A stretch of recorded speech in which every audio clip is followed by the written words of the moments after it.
Moby Dick Chapter 91. The Pequod Meets the Rosebud. In vain it was to rake for ambergris in the paunch of this leviathan, insufferable fater denying not inquiry. Sir T. Brown v.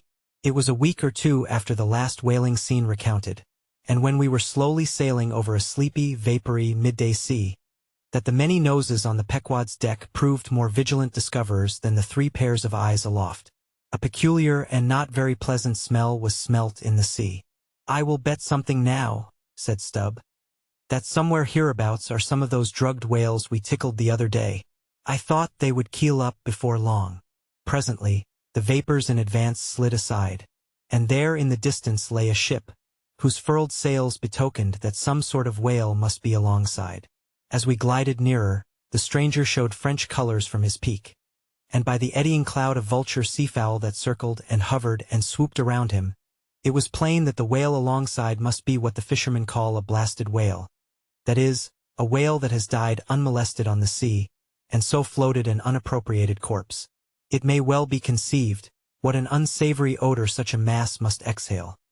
Worse than an Assyrian city in the plague, when the living are incompetent to bury the departed. So intolerable indeed is it regarded by some, that no cupidity could persuade them to moor alongside of it. Yet are there those who will still do it, notwithstanding the fact that the oil obtained from such subjects is of a very inferior quality, and by no means of the nature of attar of rose. Coming still nearer with the expiring breeze, we saw that the Frenchman had a second whale alongside, and this second whale seemed even more of a nosegay than the first. In truth, it turned out to be one of those problematical whales that seem to dry up and die with a sort of prodigious dyspepsia or indigestion, leaving their defunct bodies almost entirely bankrupt of anything like oil. Nevertheless, in the proper place we shall see that no knowing fisherman will ever turn up his nose at such a whale as this, however much he may shun blasted whales in general. The Pequod had now swept so nigh to the stranger that Stubb vowed he recognized his cutting spade pole entangled in the lines that were knotted round the tail of one of these whales. "There's a pretty fellow now," he banteringly laughed, standing in the ship's bows. "There's a jackal for ye. I well know that these crapauds of Frenchmen are but poor devils in the fishery, sometimes lowering their boats for breakers, mistaking them for sperm whale spouts. Yes, and sometimes sailing from their port with their hold full of boxes of tallow candles and cases of snuffers, foreseeing that all the oil they will get won't be enough to dip the captain's wick into. Aye, we all know these things. But look ye, here's a crapo that is content with our leavings, the drugged whale there, I mean, and is content too with scraping the dry bones of that other precious fish he has there. Poor devil! I say, pass round a hat, someone, and let's make him a present of a little oil for dear charity's sake. For what oil he'll get from that drugged whale there wouldn't be fit to burn in a jail. No, not in a condemned cell. And as for the other whale, why, I'll agree to get more oil by chopping up and trying out these 3 masts of ours than he'll get from that bundle of bones. Though now that I think of it, it may contain something worth a good deal more than oil. Yes, ambergris. I wonder now if our old man has thought of that. It's worth trying. Yes, I'm for it." And so saying, he started for the quarter deck. By this time the faint air had become a complete calm, so that whether or no, the Pequod was now fairly entrapped in the smell, with no hope of escaping except by its breezing up again. Issuing from the cabin, Stubb now called his boat's crew, and pulled off for the stranger. Drawing across her bow, he perceived that, in accordance with the fanciful French taste, the upper part of her stempiece was carved in the likeness of a huge drooping stalk, was painted green, and for thorns had copper spikes projecting from it here and there, the whole terminating in a symmetrical folded bulb of a bright red color.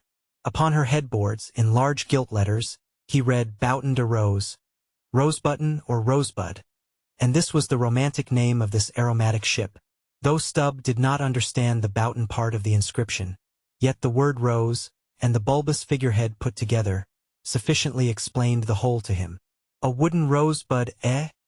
he cried with his hand to his nose. "That will do very well. But how like all creation it smells!"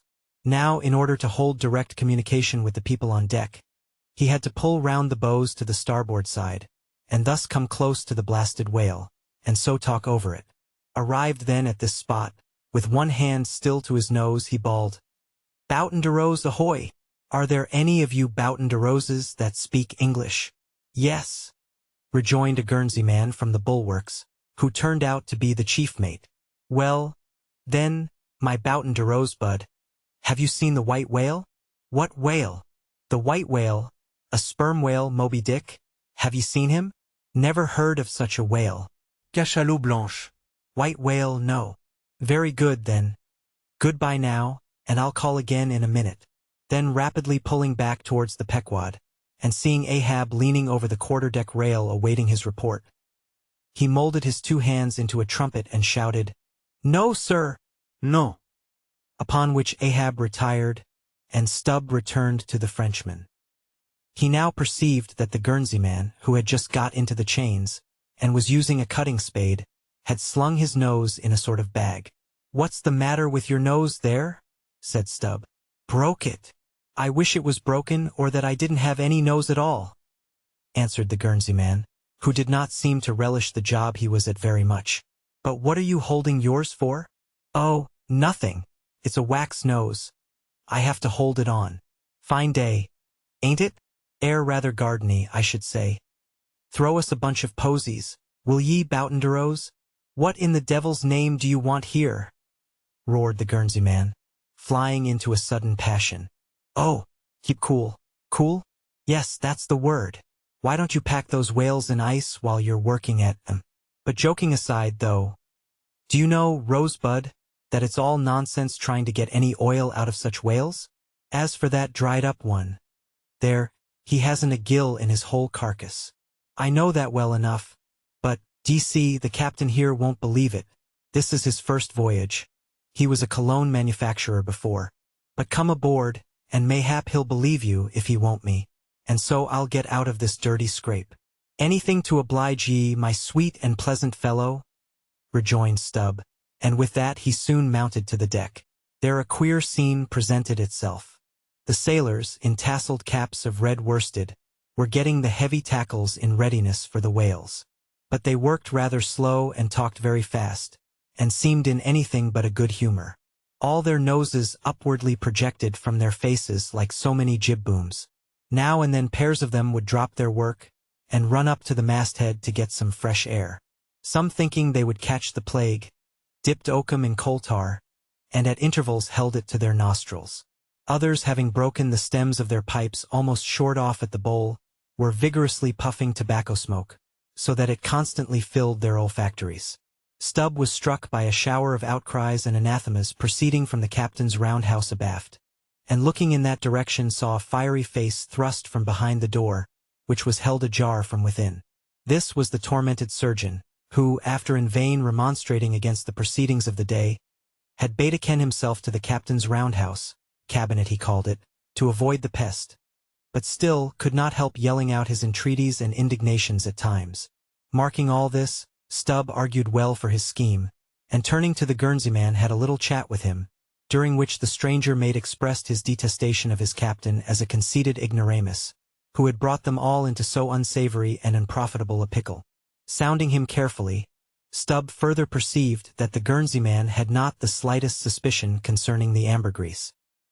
He therefore held his peace on that head, but otherwise was quite frank and confidential with him, so that the two quickly concocted a little plan for both circumventing and satirizing the captain, without his at all dreaming of distrusting their sincerity. According to this little plan of theirs, the Guernsey man, under cover of an interpreter's office, was to tell the captain what he pleased, but as coming from Stubb, and as for Stubb, he was to utter any nonsense that should come uppermost in him during the interview. By this time their destined victim appeared from his cabin. He was a small and dark, but rather delicate-looking man for a sea captain, with large whiskers and mustache, however, and wore a red cotton velvet vest with watch seals at his side. To this gentleman, Stubb was now politely introduced by the Guernsey man, who at once ostentatiously put on the aspect of interpreting between them. "What shall I say to him first?" said he. "Why," said Stubb, eyeing the velvet vest and the watch and seals, "you may as well begin by telling him that he looks a sort of babyish to me, though I don't pretend to be a judge." "He says, monsieur," said the Guernsey man in French, turning to his captain, "that only yesterday his ship spoke a vessel, whose captain and chief mate, with 6 sailors, had all died of a fever caught from a blasted whale they had brought alongside. Upon this the captain started, and eagerly desired to know more. "What now?" said the Guernsey man to Stubb. "Why, since he takes it so easy, tell him that now I have eyed him carefully, I'm quite certain that he's no more fit to command a whale ship than a St. Iago monkey. In fact, tell him from me he's a baboon. He vows and declares, monsieur, that the other whale, the dried one, is far more deadly than the blasted one.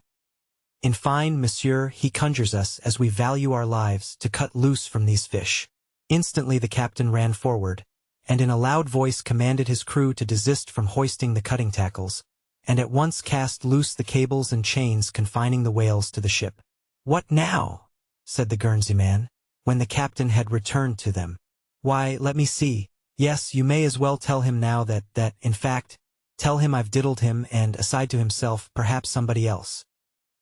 He says, monsieur, that he's very happy to have been of any service to us."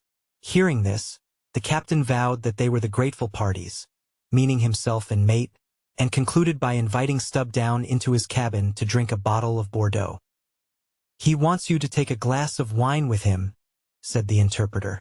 "Thank him heartily, but tell him it's against my principles to drink with the man I've diddled. In fact, tell him I must go. He says, monsieur, that his principles won't admit of his drinking, but that if monsieur wants to live another day to drink, then monsieur had best drop all 4 boats, and pull the ship away from these whales, for it's so calm they won't drift."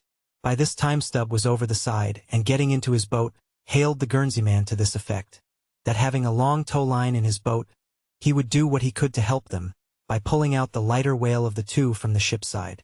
While the Frenchmen's boats, then, were engaged in towing the ship one way, Stubb benevolently towed away at his whale the other way, ostentatiously slacking out a most unusually long tow line. Presently a breeze sprang up. Stubb feigned to cast off from the whale. Hoisting his boats, the Frenchman soon increased his distance, while the Pequod slid in between him and Stubb's whale. Whereupon Stubb quickly pulled to the floating body, and hailing the Pequod to give notice of his intentions, at once proceeded to reap the fruit of his unrighteous cunning. Seizing his sharp boat spade, he commenced an excavation in the body, a little behind the side fin. You would almost have thought he was digging a cellar there in the sea, and when at length his spade struck against the gaunt ribs, it was like turning up old Roman tiles and pottery buried in fat English loam. His boat's crew were all in high excitement, eagerly helping their chief, and looking as anxious as gold hunters. And all the time numberless fowls were diving, and ducking, and screaming, and yelling, and fighting around them. Stubb was beginning to look disappointed, especially as the horrible nosegay increased, when suddenly from out the very heart of this plague, there stole a faint stream of perfume, which flowed through the tide of bad smells without being absorbed by it, as one river will flow into and then along with another, without at all blending with it for a time. "I have it! I have it!" cried Stubb with delight, striking something in the subterranean regions. "A purse! A purse!" Dropping his spade, he thrust both hands in, and drew out handfuls of something that looked like ripe Windsor soap, or rich mottled old cheese, very unctuous and savory withal. You might easily dent it with your thumb. It is of a hue between yellow and ash color. And this, good friends, is ambergris, worth a gold guinea an ounce to any druggist. Some 6 handfuls were obtained, but more was unavoidably lost in the sea, and still more, perhaps, might have been secured were it not for impatient Ahab's loud command to Stubb to desist, and come on board, else the ship would bid them good-bye.